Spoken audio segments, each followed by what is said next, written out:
Hi, this is Tom. Welcome back to Bryn Mawr RC.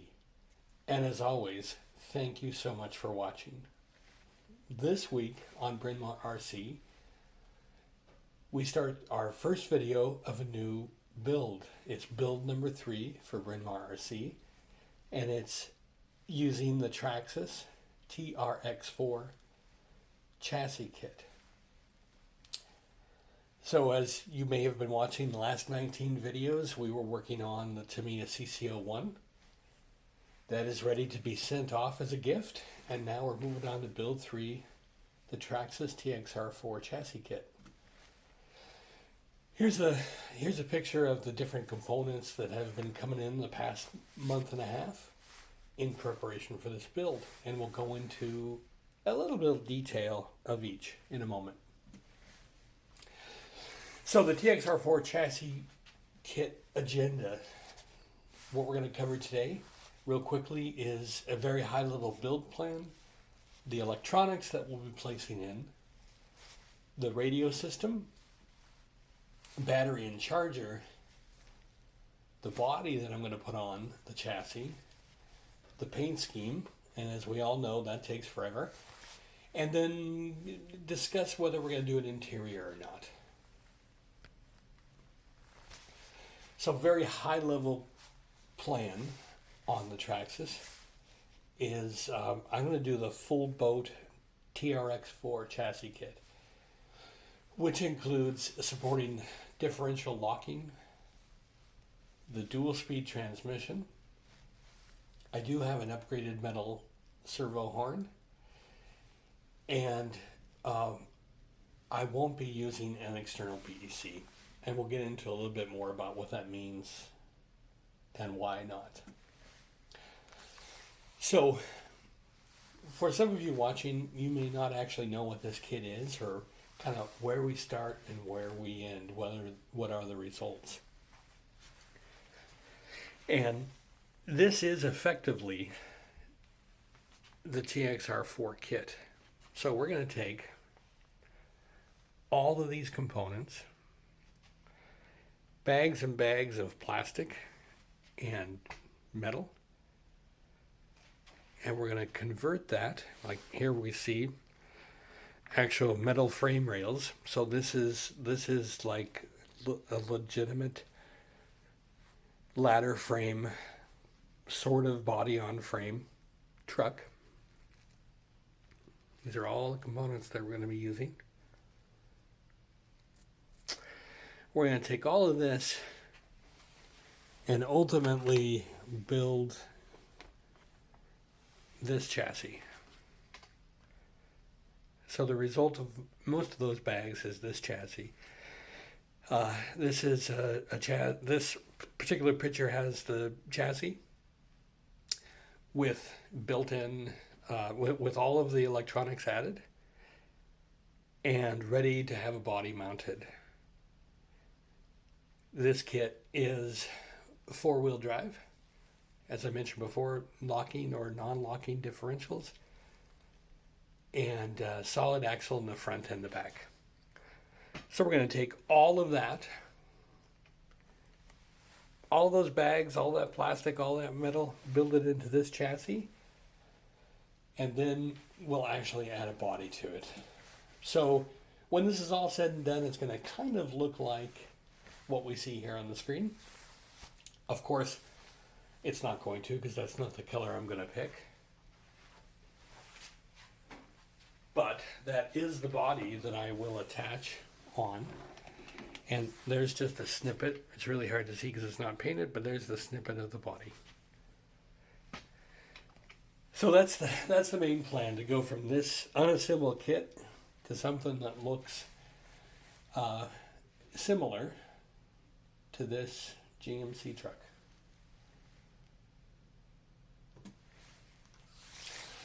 So we talked about a BEC.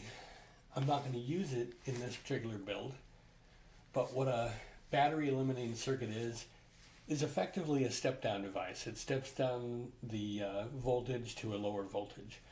So higher voltage from the battery, stepping it down to run something that requires less voltage, for example, a radio system.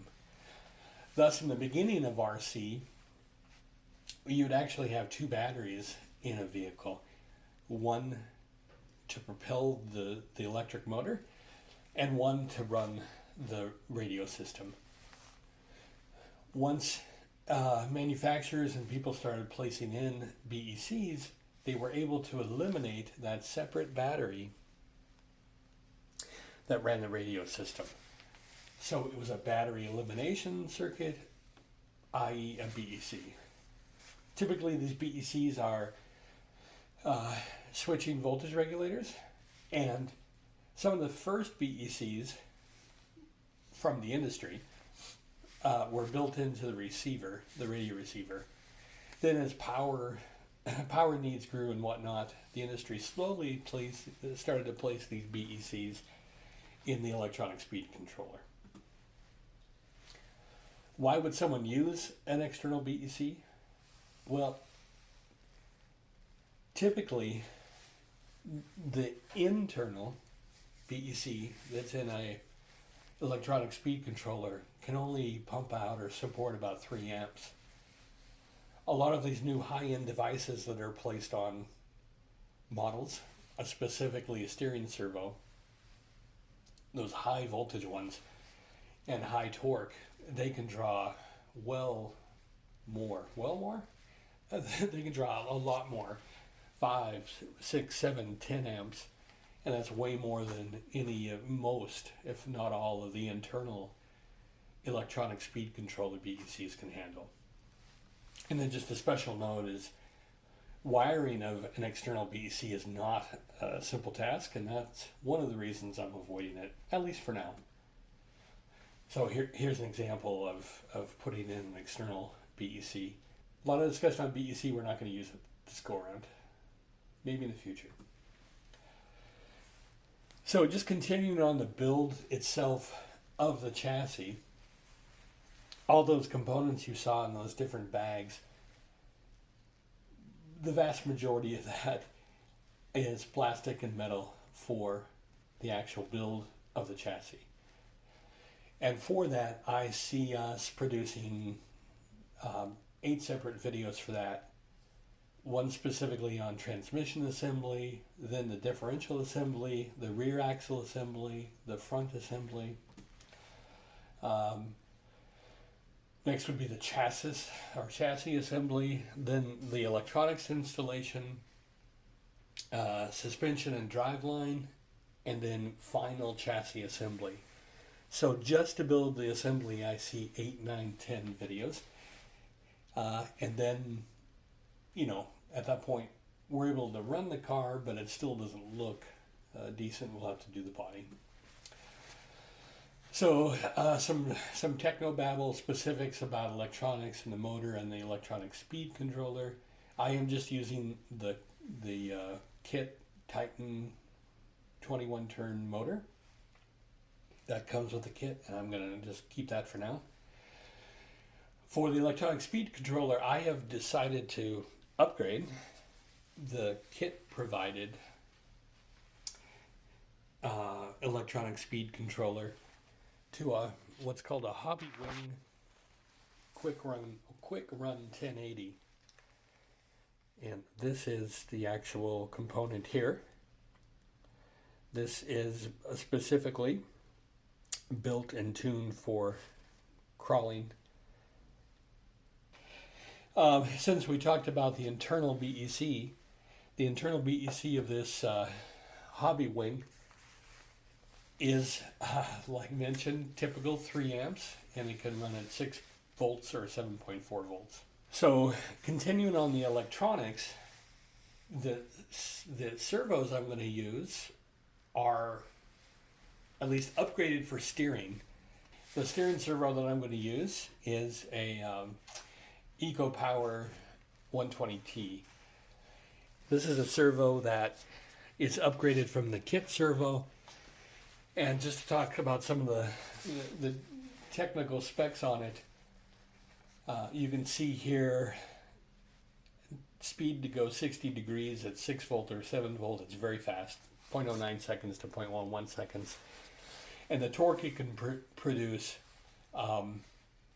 compared to what I've used in the past on build 1 and build 2 is massive. The torque on this thing is massive. At 6 volts, it's claimed to do 337 ounce inches, and at 7.44 volts, it's rated at 400 ounce inches.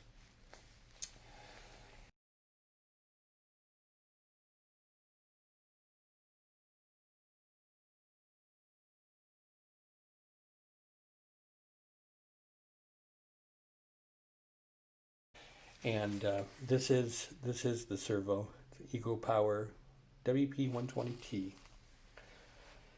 So this should have plenty of torque. Okay, then there are because we're going to do the full build on locking differentials and the 2-speed transmission. There are also 3 kit provided servos from Traxxas. They're the 2056 servo.